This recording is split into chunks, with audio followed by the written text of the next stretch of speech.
ವಿದ್ಯಾರ್ಥಿಗಳೇ, ನಾವೀಗ 446 ಮತ್ತು 447ನೇ ಪ್ರಶ್ನೆಗಳನ್ನು ಡಿಸ್ಕಸ್ ಮಾಡ್ತಾ ಇದ್ದೀವಿ. ನೋಡಿ, ಬಹಳ ಸಿಂಪಲ್ಲು. ದಿವಿಗೆ ಬೆಂಗಳೂರು KCET ಮ್ಯಾಥಮೆಟಿಕ್ಸ್ 1500 ಪ್ರಶ್ನೋತ್ತರಗಳಲ್ಲಿ. ನೋಡಿ, ಕ್ವಶನ್ ಹೀಗಿದೆ: degree of the differential equation. ನಾನು ಈಗ ತಾನೇ ಒಂದು ಮಾತು ಹೇಳಿದ್ದೆ 445ನೇ ಪ್ರಶ್ನೆಯನ್ನು ಡಿಸ್ಕಸ್ ಮಾಡುವಾಗ. e⁻y' ಅಂತಿದೆ.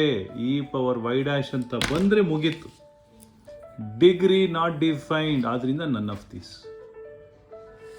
Next, order and degree of the differential equation 1 + y1² power 5/2 ಅಂತಿದೆ.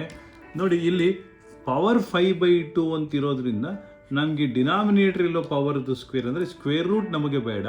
V need to square both the sides. Square ಮಾಡಿದಾಗ ರೈಟ್ ಹ್ಯಾಂಡ್ ಸೈಡಲ್ಲಿ y3 ಇದೆ, ಅದು ಸ್ಕ್ವೇರ್ ಆಗೋಗುತ್ತೆ. ಸ್ಕ್ವೇರ್ ಆಗೋದ್ರಿಂದ ಆರ್ಡರ್ 3 ಡಿಗ್ರಿ 2 ಅಲ್ವಾ? Order 3 degree 2. ನೇರವಾಗಿ ನೀವು ಇದನ್ನು ಉತ್ತರಿಸ್ಬೋದು. ಆಮೇಲೆ ಇಲ್ಲಿ ಉತ್ತರಗಳನ್ನು ನೋಡಿ ಕೂಡ ಎಲಿಮಿನೇಟ್ ಮಾಡ್ತೀರಂತ ಹೇಳಿದ್ರೆ 2,3 ಸಾಧ್ಯ ಇಲ್ಲ, ಯಾಕೆಂದರೆ ಆರ್ಡರ್ 3 ಬಂದ್ಬಿಟ್ಟಿದೆ.